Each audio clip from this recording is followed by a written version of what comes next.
طيب. بسم الله الرحمن الرحيم. السلام عليكم ورحمة الله وبركاته.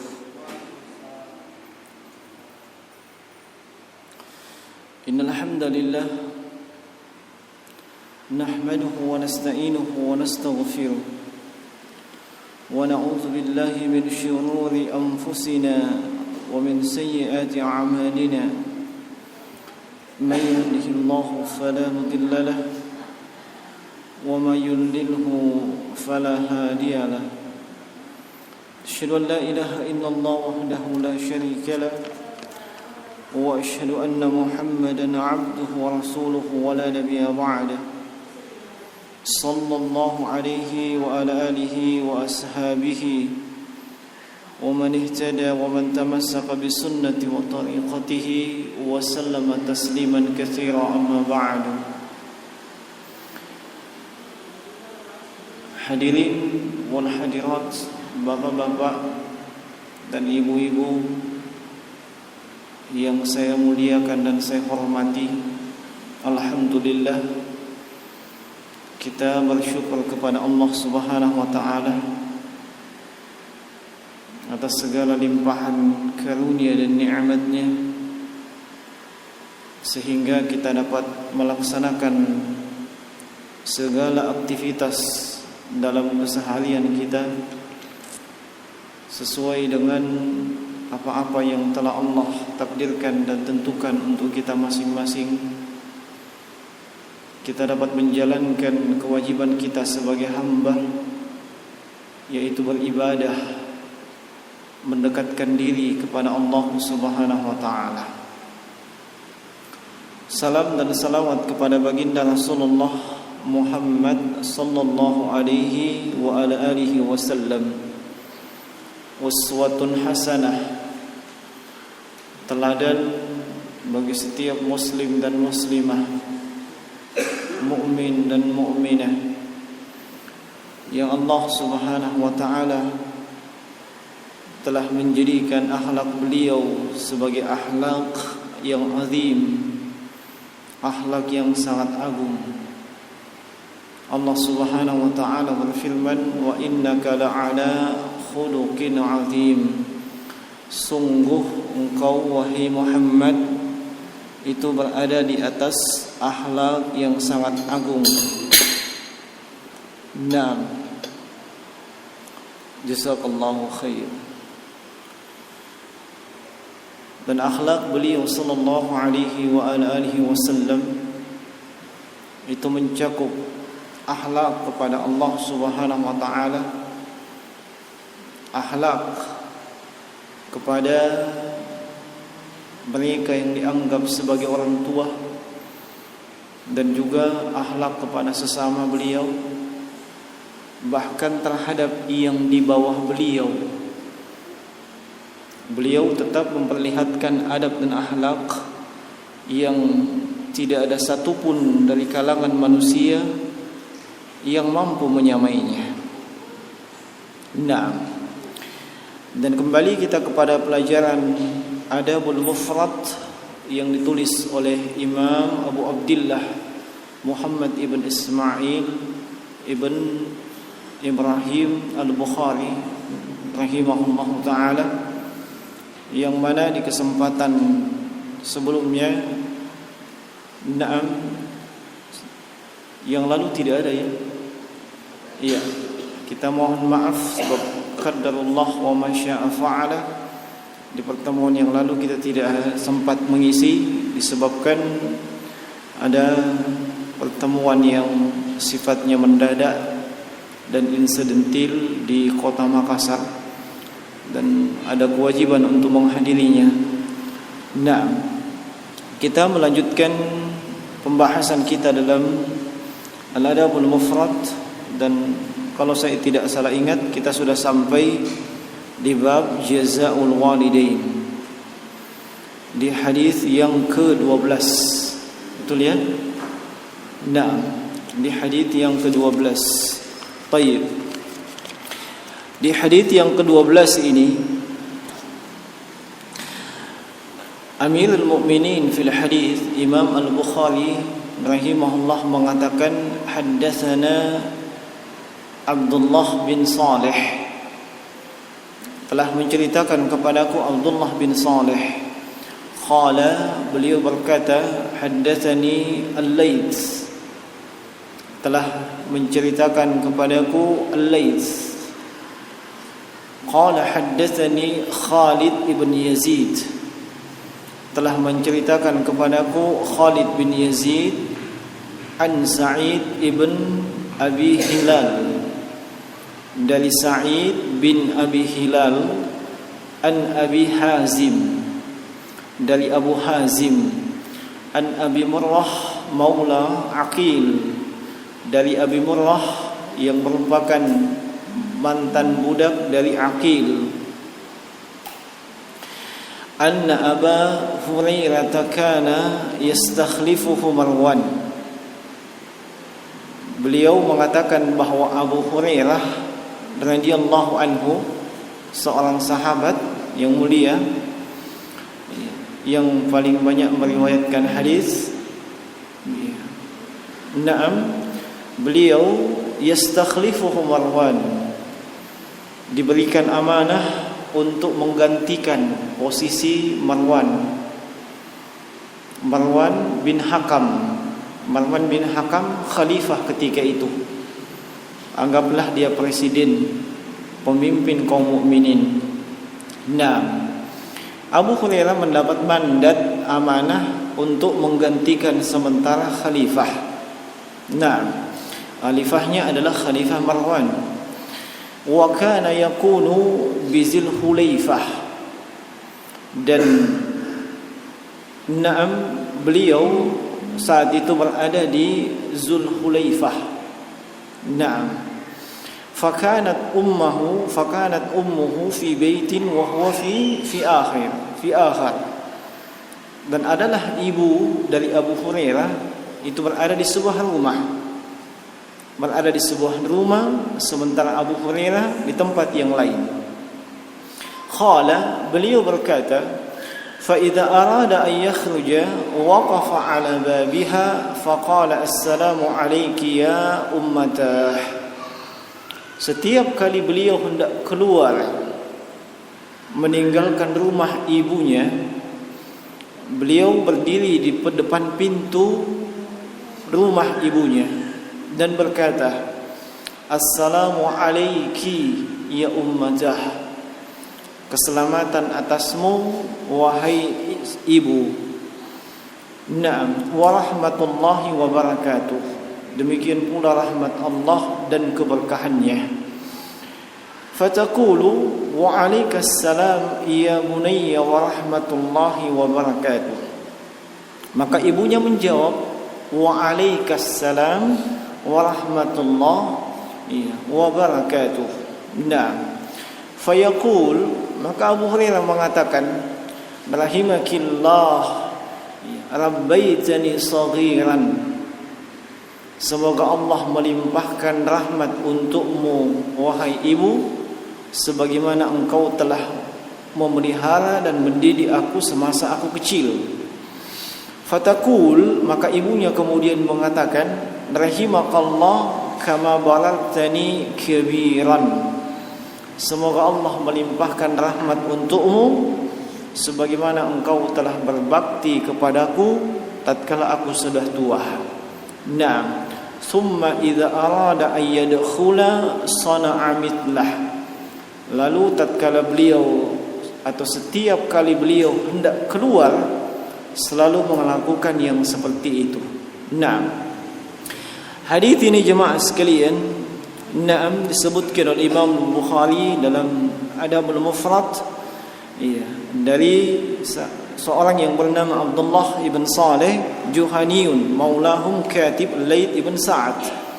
Nah, dan dari Laits ibn Sa'ad, salah seorang daripada imam, di mana beliau mengatakan bahwa telah menceritakan Khalid ibn Yazid Al-Jumahi, seorang yang thiqah dan faqih, dari Sa'id ibn Abi Hilal. Sa'id bin Abi Hilal, Nah, ini Sa'id bin Abi Hilal Abul A'la Al-Misri. Ini yang dipermasalahkan oleh Syekh Al-Albani rahimahullahu taala. Beliau mengatakan Sa'id bin Abi Hilal ini ikhtalat. Ikhtalat itu hafalannya tercampur, hafalannya kacau. Iya. Kalau ada seorang perawi hadis hafalannya kacau, itu bisa menjadi penyebab lemahnya hadis yang dia riwayatkan. Sekedar hafalan yang kacau melemahkan. Nah, itu juga menunjukkan tidak sembarangan seseorang meriwayatkan hadis. Kadang di usia muda hafalannya bagus, tapi di usia tua hafalannya kacau. Atau mungkin dia punya hafalan luar biasa. Nah, tapi hafalannya hifdzul kitabah, menghafal lewat tulisan.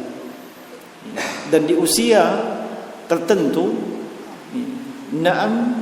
perpustakaannya terbakar, tulisannya hilang. Apa yang selama ini dia tulis, dia bukukan dengan baik dalam majelis ilmu, hilang semua. Hasilnya apa? Hafalannya pun kacau. Sebab ketika hafalan kacau, biasanya kita kembali ke tulisan kita, melihat, membenarkan apa yang telah dihafal.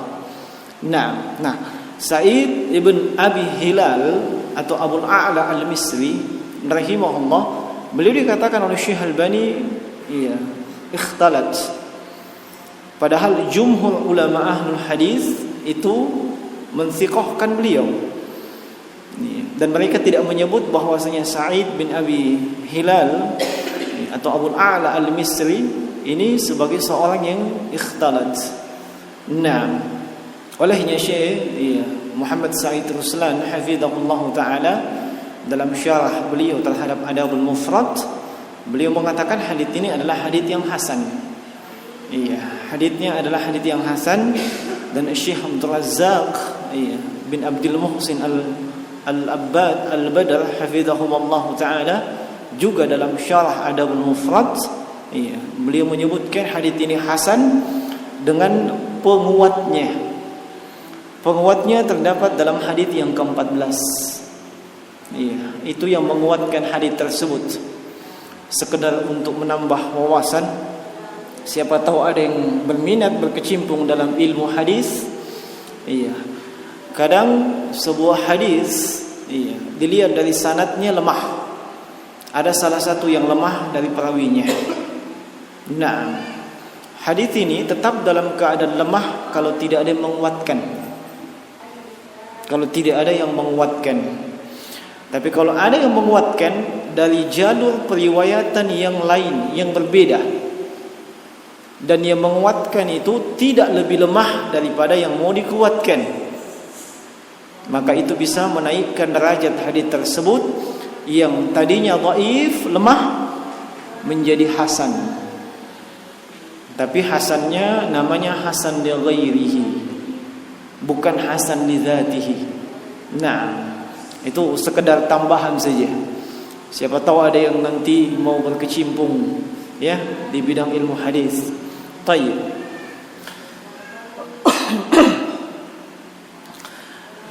Dari Abu Hazim. Abu Hazim ini Salamah ibn Dinar Al-A'raj. Abu Hazim itu Salamah ibn Dinar Al-A'raj. An Abi Murrah Maula Uqail. Anna Abu Hurairah, Abu Hurairah fil jahiliyah yuqalu Abdus Syams. Di masa jahiliyah namanya Abdus Syams. Kemudian Nabi mengganti namanya dengan siapa? Abdurrahman ibn Sahal Ad-Dawsi. Ini nama sahabat Abu Hurairah radhiyallahu taala anhu. Dikenal dengan nama beliau Abu Hurairah. Nah, sahabat yang paling banyak meriwayatkan hadis dan sahabat yang paling tajam hafalannya. Sahabat yang paling tajam hafalannya. Khalifah Marwan ibn Hakam yang disebutkan dalam hadis ini itu pernah memanggil beliau. Pernah memanggil beliau, meminta dibacakan sekian banyak hadis. Beliau membaca dengan hafalannya, sebutkan. lengkap dengan apa-apa yang dibutuhkan dalam hadis tersebut. Beliau sebutkan dengan lancar. Ternyata Khalifah Marwan itu menyuruh seseorang menulis hadis tersebut, sehingga apa yang disebutkan Abu Hurairah langsung ditulis oleh orang tersebut. Wa fi yawmin minal ayyam, maka pada suatu hari setelah berlalu dipanggil lagi Abu Hurairah, disuruh lagi bacakan hadis yang pernah dia bacakan yang lalu. Beliau bacakan tidak kurang satu huruf pun, tidak kurang satu pun huruf dari apa yang pernah beliau sampaikan yang lalu. Itu menunjukkan memang ketajaman hafalan Abu Hurairah radhiyallahu ta'ala. Nah, yang subhanallah, mungkin sampai dengan hari kiamat, wallahu alam, kita tidak akan temukan orang yang punya hafalan sedemikian hebat seperti itu. Makanya beliau punya hafalan hadis banyak. Nah, beliau punya hafalan hadis banyak sekali dari Nabi sallallahu alaihi wasallam. 5.000 lebih beliau menghafal hadis dari Nabi. Beliau pernah diberikan amanah. Amanahnya apa? Untuk menggantikan posisi khalifah. Untuk menggantikan posisi khalifah ketika khalifah sedang menunaikan ibadah haji atau umrah. Nah, khalifah boleh saja menunjuk siapa yang bisa menjadi wakil beliau, menggantikan beliau. Sebagaimana Rasulullah itu ketika perang Tabuk itu yang menggantikan posisi beliau di Madinah siapa? Ketika perang Tabuk, Ibnu Ummi Maktum. Tahu nama Ibnu Ummi Maktum? Seorang sahabat yang buta. Nah, itu pengganti posisi Rasulullah di Madinah ketika Rasulullah keluar pergi melakukan jihad. Itu menunjukkan sekaligus memberikan pelajaran kepada kita, boleh saja khalifah, pemimpin umat, pemimpin kaum muslimin, memberikan amanah kepada siapa yang dia anggap cakap,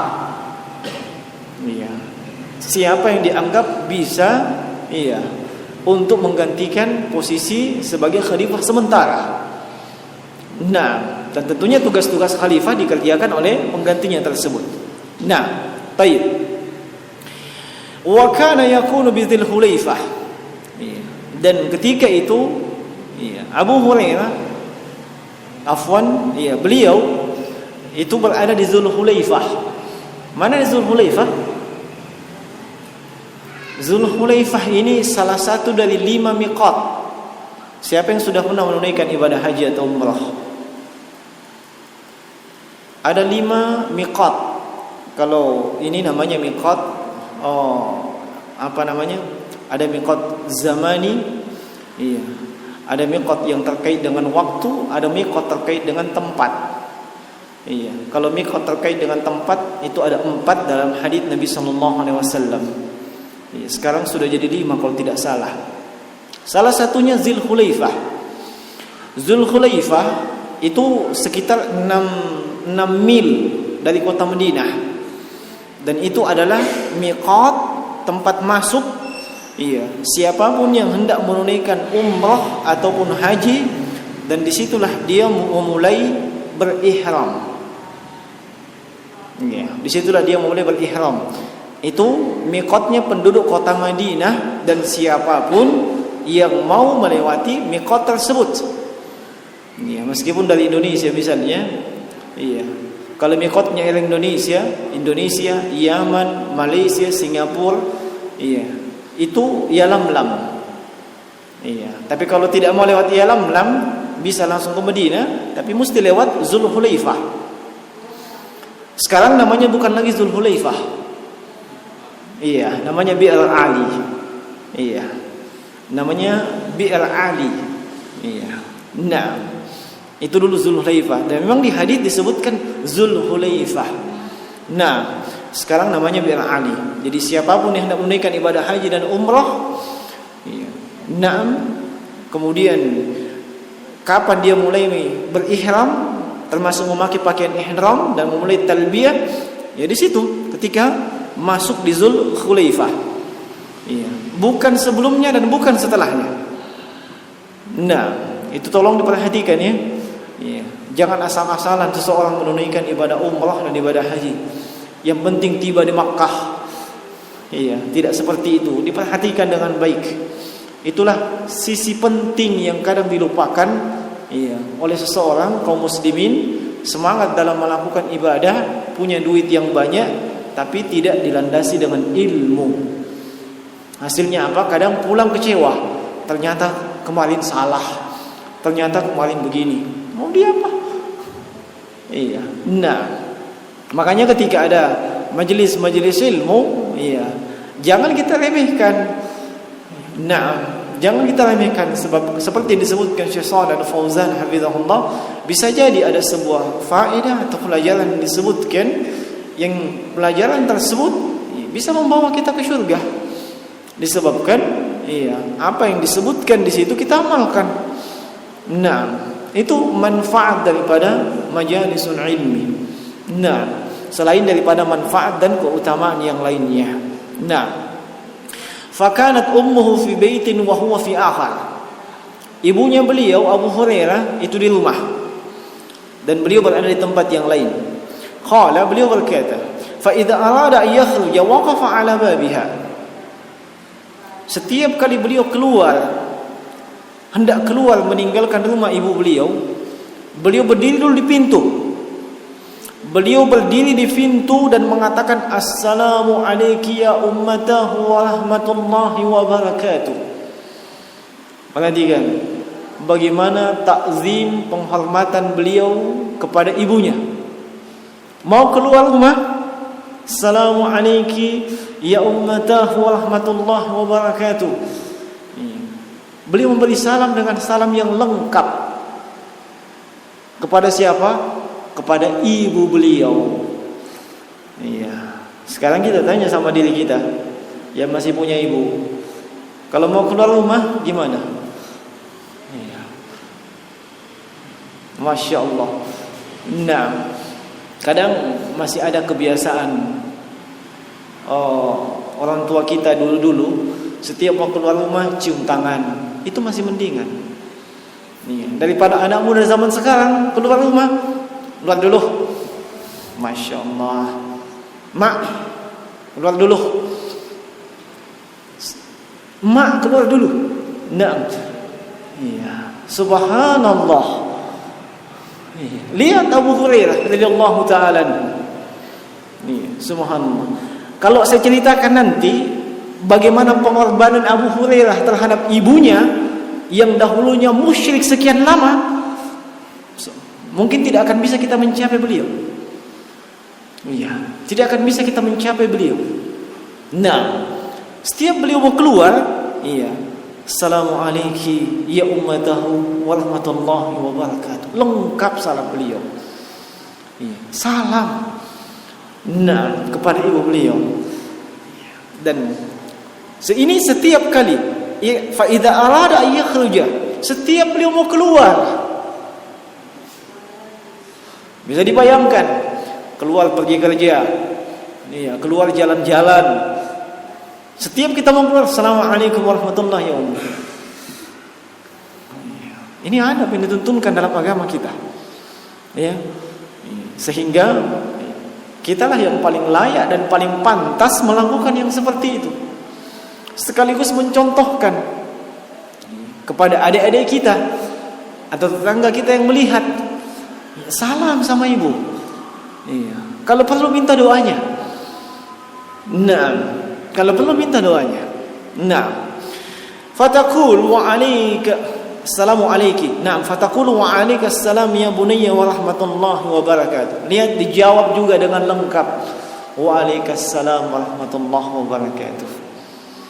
Dari sini kita mendapatkan pelajaran jemaah sekalian, disyariatkan disyariatkan memberi salam kepada orang tua tatkala kita hendak keluar rumah.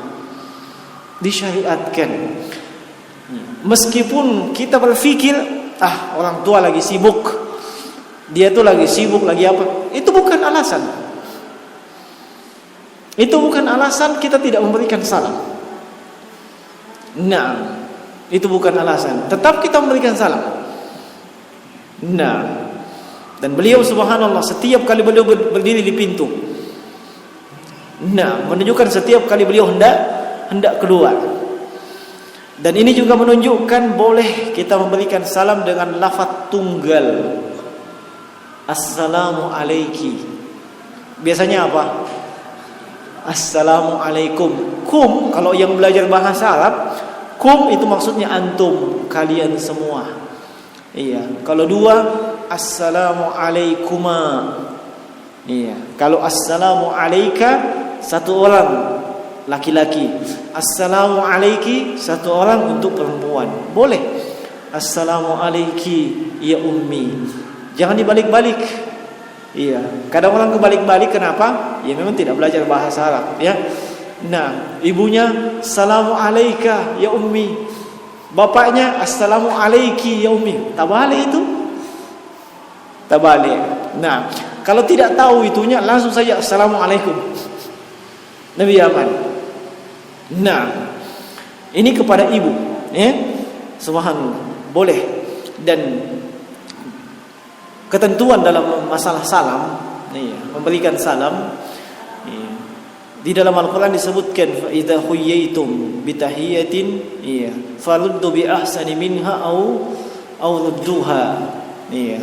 Tatkala kalian diberikan penghormatan, diberikan salam, maka jawab, ya, dengan salam yang lebih baik atau yang semisal. Maksudnya apa? Seperti kalau kita diberi salam, assalamualaikum, yang terbaik kita menjawab waalaikumsalam warahmatullah. Kenapa? Dia cuma assalamualaikum saja. Kalau dia mengatakan assalamualaikum warahmatullah, kita jawab yang lebih lengkap waalaikumsalam warahmatullahi wabarakatuh.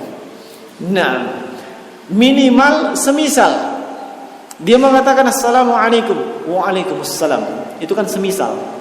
Iya, tapi assalamualaikum 10 kebaikan. Ya, warahmatullah 20 kebaikan. Wabarakatuh 30 kebaikan. Iya, makanya rugi kalau kita tidak raih kebaikan itu dengan hanya mengucapkan tidak sampai 2 detik. Ya, tidak sampai 2 detik. Nah, di balik salam itu sendiri itu bentuk doa. Assalamualaikum, keselamatan atasmu. Kita mendoakan keselamatan, rahmat dan keberkahan. Assalamualaikum warahmatullahi wabarakatuh. Makanya tidak disyariatkan kita mengatakan assalamualaikum warahmatullahi wabarakatuh kepada non muslim. Ya, sebab tidak boleh kita mendoakan keselamatan kepada mereka, mendoakan rahmat, mendoakan keberkahan. Yang boleh kita mendoakan apa? Semoga Allah memberinya hidayah. Iya, semoga Allah memberinya hidayah. Nah, kemudian kata Abu Hurairah radhiyallahu ta'ala anhu, fayaqul rahimakillah kama rabbaitani saghiran. Semoga Allah merahmatimu wahai ibu, sebagaimana engkau telah mendidik dan memelihara aku semasa aku kecil. Iya. Beliau masih mendoakan, menambahkan lagi doa. Iya, rahimakillah. Biasa enggak kita doakan ibu kita? Biasa enggak kita doakan ibu kita? Rahimakillah. Semoga Allah merahmatimu wahai ibu. Nah, jangan alasan kita bilang enggak tahu juga artinya. Itu bukan alasan. Kita yang tahu artinya. Iya, semoga Allah merahmatimu. Itu dalam Islam. Di dalam beberapa keadaan itu biasanya kita disyariatkan mendoakan. Iya. Makanya kita jumpai dalam buku-buku para ulama itu di awal-awal tulisan mereka mendoakan penuntut ilmu. Iya. I'lam rahimakallah, ketahuilah semoga Allah mencurahkan rahmat atasmu.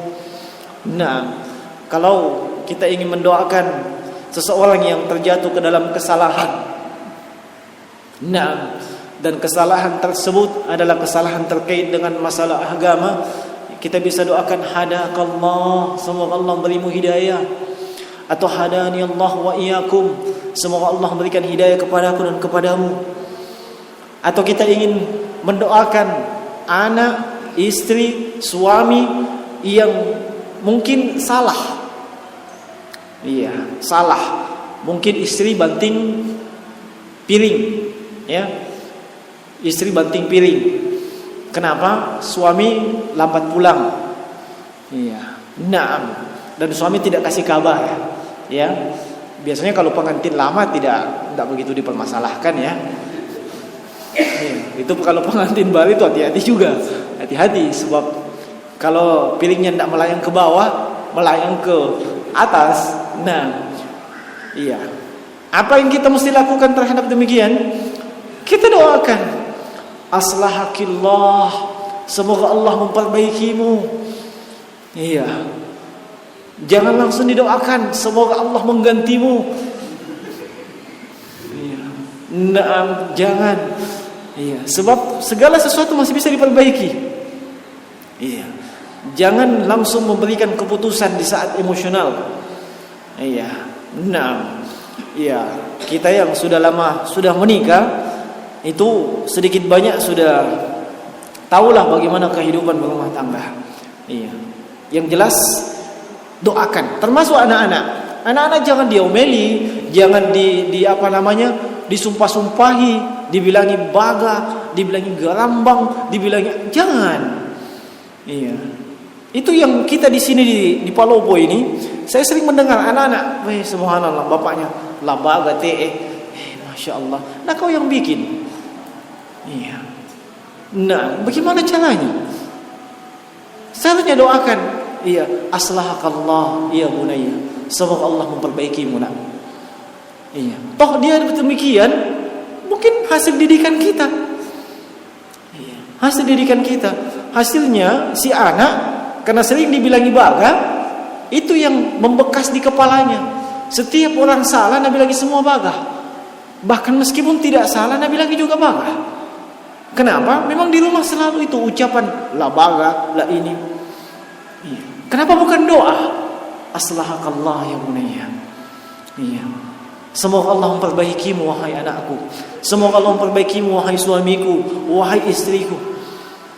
Iya. Itu kalau diijabah oleh Allah, subhanallah, jauh lebih baik hasilnya dibandingkan disumpah-sumpah itu anak. Iya. Nah, atau disumpah-sumpah itu istri, atau disumpah-sumpah itu suami, jauh lebih baik didoakan aslahakallah. Nah, lihat Abu Hurairah mendoakan rahmat, rahimakillah. Iya. Dan kemudian ibunya mengatakan, iya, rahimakallahu kama barartani kabiran. Semoga Allah mencurahkan rahmat juga kepadamu sebagaimana engkau berbakti kepadaku di saat aku sedang tua. Nah, lihat bakti Abu Hurairah. Abu Hurairah, perjuangan beliau untuk mengislamkan ibunya itu luar biasa. Luar biasa. Di dalam Sahih Muslim, Abu Hurairah sendiri menceritakan, iya, kuntu ad'u ummi ilal Islam. Saya sering dan selalu mengajak ibu saya untuk masuk ke dalam Islam. Wa hiya musyrikah, dan dia masih dalam keadaan musyrik. Iya. Tidak pernah putus-putus beliau mengajak ibunya masuk ke dalam Islam. Tidak pernah putus. Dan setiap kali, iya, beliau mengajak ibunya masuk ke dalam Islam, yang keluar dari lisan ibunya adalah cacian, makian, bukan kepada Abu Hurairah tapi kepada Nabi. Dan itu yang paling tidak disuka oleh Abu Hurairah. Iya. Maka beliau menceritakan bahwasanya pada suatu hari saya kembali mengajak beliau untuk masuk ke dalam Islam, tapi ternyata ibunya tetap setiap kali dia masuk Islam yang dicaci, yang dimaki cuma Nabi SAW. Maka Abu Hurairah ketika itu meninggalkan ibunya menuju kepada Nabi SAW. Beliau menceritakan apa yang selama ini beliau alami, dan beliau minta kepada Nabi SAW, iya, untuk mendoakan ibunya agar diberi hidayah. Maka Nabi SAW mendoakan, Allahumma hdi umma Abi Hurairah. Ya Allah, berikanlah hidayah kepada ibunya Abi Hurairah. Didoakan oleh Nabi atas permintaan Abi Hurairah. Mendengarkan doa Nabi, beliau pun dengan gembira pulang. Beliau dengan gembira pulang menuju ke rumahnya. Sampai di depan pintu, ternyata langkah kakinya didengar oleh ibunya. Ibunya dari dalam mengatakan, "Kamu berhenti di situ. Kamu berhenti di situ, jangan masuk dulu." Kalau kita gimana? Mungkin kalau rumahnya antum akan mengatakan, "Ini rumah saya, ibu kok numpang kok begitu?" Ini Abu Hurairah tidak. Diperintah oleh ibunya masih musyrik, berhenti di situ, berhenti beliau. Tidak bikin apa-apa. Nah, ternyata Abu Hurairah menceritakan, yang saya dengar itu bunyi orang mandi. Bunyi orang yang sedang mandi. Beliau menunggu tidak mengintip. Iya, biasakan kita kalau nunggu, ngintip-ngintip. Ini juga pelajaran jemaah sekalian untuk kaum muslimin dan muslimah yang mau datang bertamu. Iya, meskipun itu rumah anaknya, rumah siapa, jangan ngintip-ngintip ke dalam. Ketok-ketok saya, "Assalamualaikum." Iya. Nah, sebab bisa jadi penghuni rumah dalam keadaan atau kondisi yang tidak layak untuk dilihat. Aurat terbuka atau bagaimana? Jangan ngintip-ngintip. Iya. Itu yang biasa saya lihat. Iya. Saya pernah lihat sendiri, ada tukang tagih. Iya, di belakang rumah saya. Dia menagih orang yang di belakang rumah. Sambil ketok-ketok, dia lihat dia di sela-sela pintu. "Assalamualaikum." Masya Allah. Padahal itu rumah di belakang, gadis semua tinggal di situ. Subhanallah. Itu tidak benar yang seperti itu. Iya. Beliau subhanallah, Abu Hurairah radhiyallahu taala. Nah, setelah beliau menunggu sekian lama, ibu beliau membukakan pintu. Ternyata ibunya beliau sudah memakai rida, kemudian kerudung. Ketika Abu Hurairah masuk, beliau mengatakan, "Asyhadu an la ilaha illallah wa asyhadu anna Muhammadan abduhu wa rasuluh." Ibunya masuk Islam. Lihat pengorbanan beliau. Sekian lama beliau dengan sabar. Dengan sabar beliau mendakwahi ibunya. Meskipun ucapan dari ibunya selalu cacian dan makian, tidak pernah masuk ke dalam hatinya. Dan beliau minta didoakan oleh Nabi sallallahu alaihi wasallam. Nah, jemaah sekalian, rahimani, wa rahimakumullah. Dan ternyata jemaah sekalian, Abu Hurairah setelah itu beliau kembali kepada Nabi sallallahu alaihi wasallam. Beliau kembali kepada Nabi dan meminta kepada Nabi untuk kembali mendoakan dia dan ibunya. Iya, beliau mengatakan kepada Nabi sallallahu alaihi wasallam, "Ud'ullaha ayyuhabbibani ana wa ummi." Ana wa ummi ila ibadihil mu'minin. Berdoalah kepada Allah agar saya dan ibuku bisa mencintai orang beriman. Iya, bisa mencintai orang beriman, wa yuhabbibahum ilaina, dan orang beriman itu mencintai kami.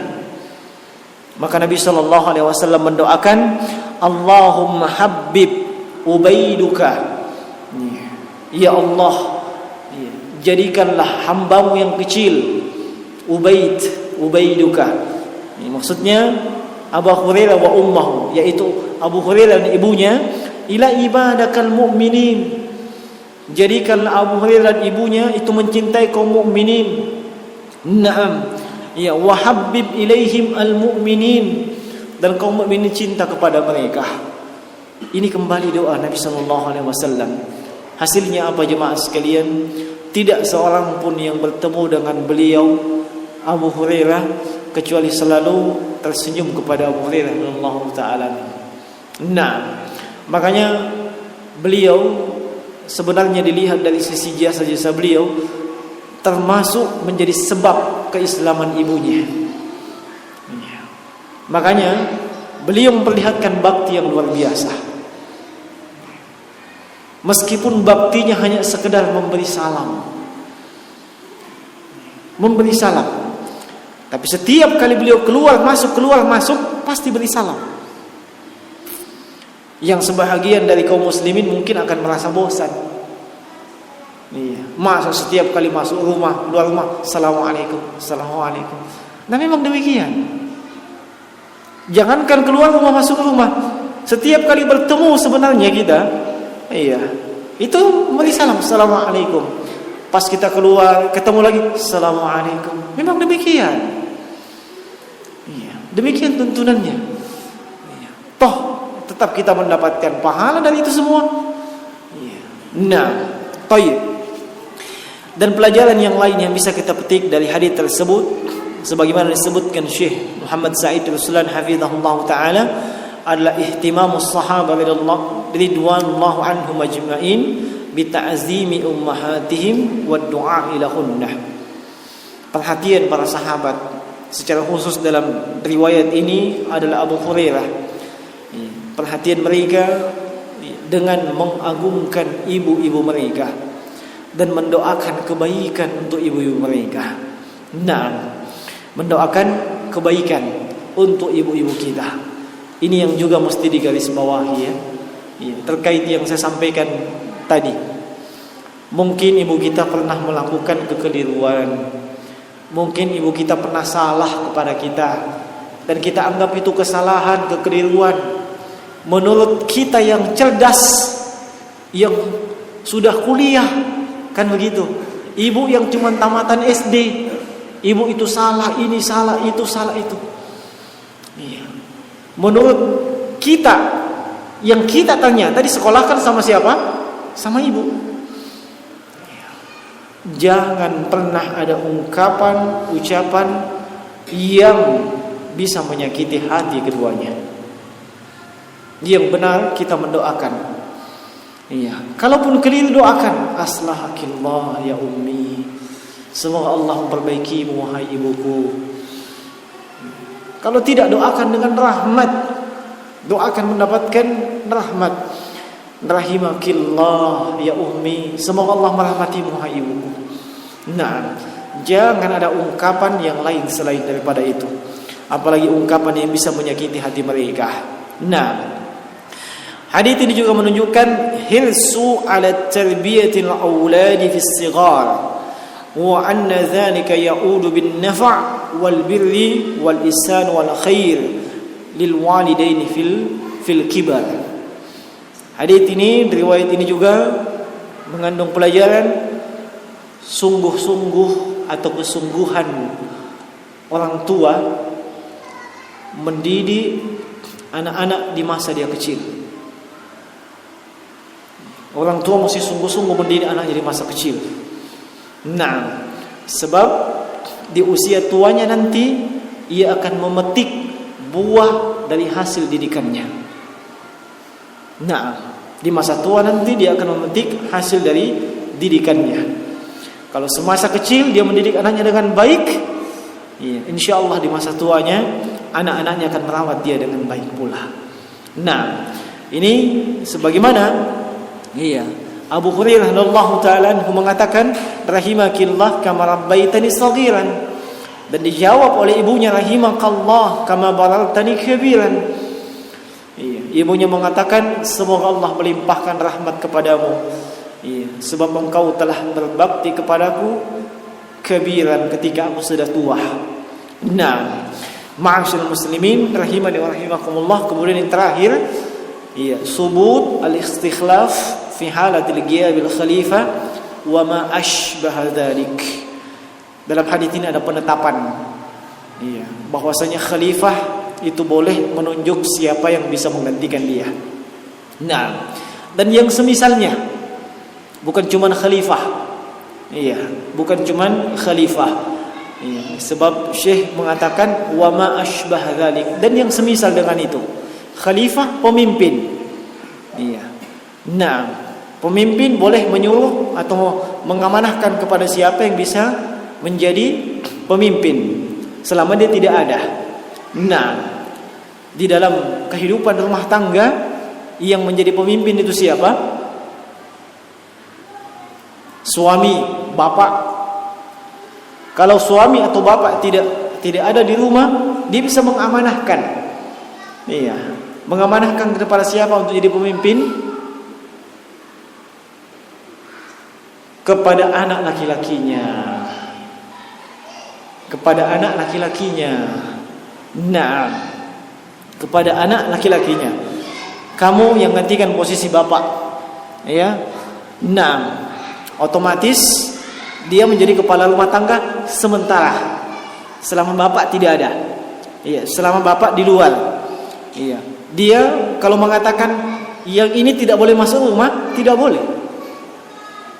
Tidak boleh. Nah, sebab posisinya ketika itu seperti mana bapak. Nah, baik. Demikian pula, iya, dengan para pemimpin yang lainnya. Iya, jenjangnya khalifah atau ke bawahnya. Baik. Hai, sudah masuk dulu, Isa. Sudah masuk saya. Aduh, padahal rencananya tadi 3 hadis ini bisa selesai. Baik. Kita hanya menyelesaikan 1 hadis ya. Yang jelas semoga ya, kita mendapatkan manfaat dari hadis ini. Ya, semoga dengan kita dengarkan hadis ini dan penjelasannya, kita semakin meningkatkan bakti kita ya, kepada kedua orang tua kita. Ya. Terlebih di saat mereka sudah tua. Ya. Yang jelas pelajaran pokok di sini bahwasanya di antara bentuk penghormatan dan pemuliaan kepada orang tua, berikan salam kepada mereka. Salam baik ketika masuk rumah maupun keluar rumah. Doakan kedua orang tua kita, mintakan rahmat untuk mereka. Iya. Dan jangan ada ucapan yang berpotensi menyakiti hati mereka. Ini yang bisa saya ingatkan, yang benar datang dari Allah Subhanahu wa taala, yang keliru itu datang dari saya. Subhanaka wa bihamdik, asyhadu an la ilaha illa anta, astaghfiruka wa atubu ilaik. Assalamualaikum warahmatullahi wabarakatuh.